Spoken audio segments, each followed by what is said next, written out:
Hi there, Lindsay here, the Frugal Crafter, with a simple watercolor project for you today. Now, I'm using Derwent pastel watercolors, but you can also make your own pastel watercolors by mixing white with your traditional watercolors. I'm starting off by sketching 3 ovals on top of each other, stacked up, for my tall 3 macarons and then 1 off to the side. So basic shape is an oval, and then you're going to divide the ovals into thirds with kind of like curved lines.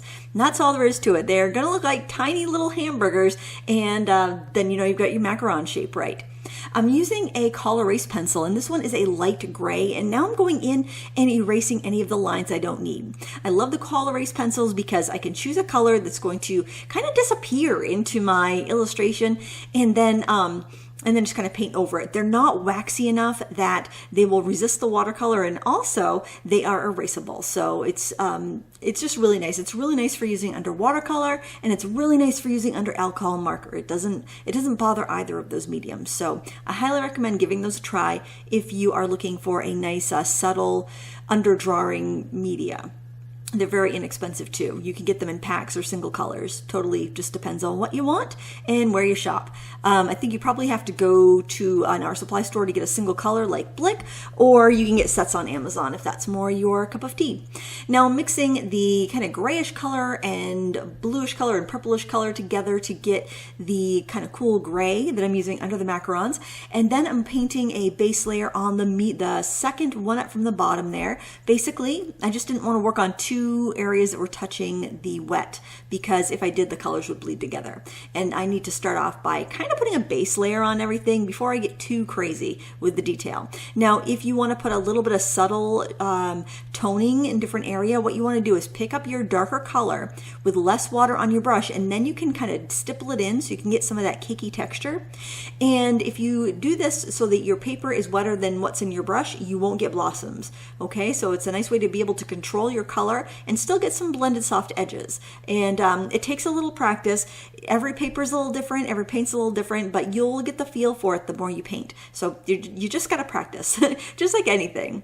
And I'm putting in kind of like a lilac color on the kind of leaning sideways macaron, and I'm doing that same technique with a thicker paint. So more water in the first layer, less water in the second layer, and I'm just going right on that damp paper to soften the edges so I don't have really, really harsh marks with the more concentrated purple there. Now you'll notice with the watercolor set that I'm using, I've got a couple shades of every color. So I've got 2 different purples, I've got 2 different oranges, 2 different reddish colors, 2 different bluish colors, 2 different greenish colors. So I try to mix those colors and use kind of those adjacent colors, those colors that are close but not quite the same color as my shadows and highlights. That way the colors stay nice and bright and pure, and I get a little more interest because it's a pretty simple design. We don't have that much going on, so we want to kind of maximize any sorts of little bits of difference that we see, and just things to make it a little more interesting. See, I'm using this kind of flamingo-y pink color, or I don't know, I think it's called flamingo pink actually. I'm using that to kind of be a shadow and a detail color on that kind of corally orange color. And the top macaron is going to be yellow, so I'm going in first with this kind of lemony pastel yellow. Now you can kind of see through that yellow that the gray lines are still visible, but they're very subtle. And kind of that's what I'm going for. I don't really want to see the pencil lines when I'm done, but I want to have that bit of a guide as I'm working. We're going to do some pen and ink over this too, so we'll get our structure back. Don't worry about that. And I mixed that little bit of a darker yellow using the adjacent orange on the palette to give it a little more detail. Now I felt like the colors needed a little bit of amping up, so I'm just going in with some swooshes of color here and there to kind of give my macarons a little more life. Don't be afraid to add more color. Don't be afraid to just kind of slap it on until you get the energy right. We're working in a sketchbook. We're not working on some really expensive, luxurious piece of paper. I find it very freeing to work in these sketchbooks. Another way to add energy to your painting is to spatter your paint on. I love this technique, especially for simple sketches, because I feel like it just gives it so much life and just makes it feel so carefree. And if you want to avoid spattering something, just put your hand over the area you want to avoid spattering. You'll spatter some paint on your hand, but it'll wash right off, so don't even worry about it. Now that already to me just has the feeling that everything's just been dropped like onto a table. I love that movement that I've got.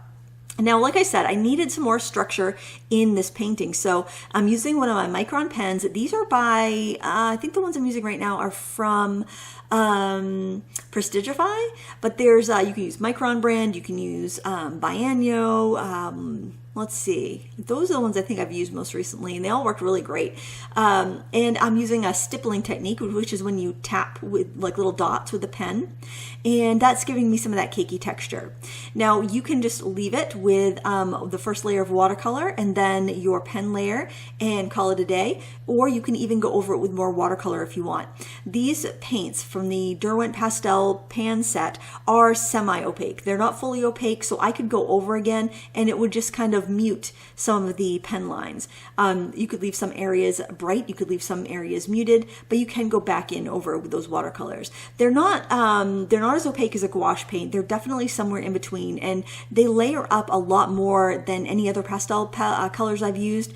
The other pastel watercolors I've used are very liftable because of all the white pigment they have to put in there essentially, but these do tend to lock down to the paper a little bit better, so it makes it a lot easier to layer. So if you have been considering these paints, that would be their claim to fame as far as I'm concerned, is the fact that you can layer them over and they're a nice clean pastel. They're not muddy or too muted. I just feel like they're just like a really nice, they just have a really nice quality to them. The only downside to this palette is that there was not a pastel brown, like a mocha color. But other than that, I really like it. And I do have a review on this set on my YouTube channel if you want to learn more information about this palette. It's really fun. I don't think it's going to be your one and only palette, but it's a wonderful addition to your watercolor set. And there you have it. I want to thank you so much for painting with me today. Until next time, happy crafting.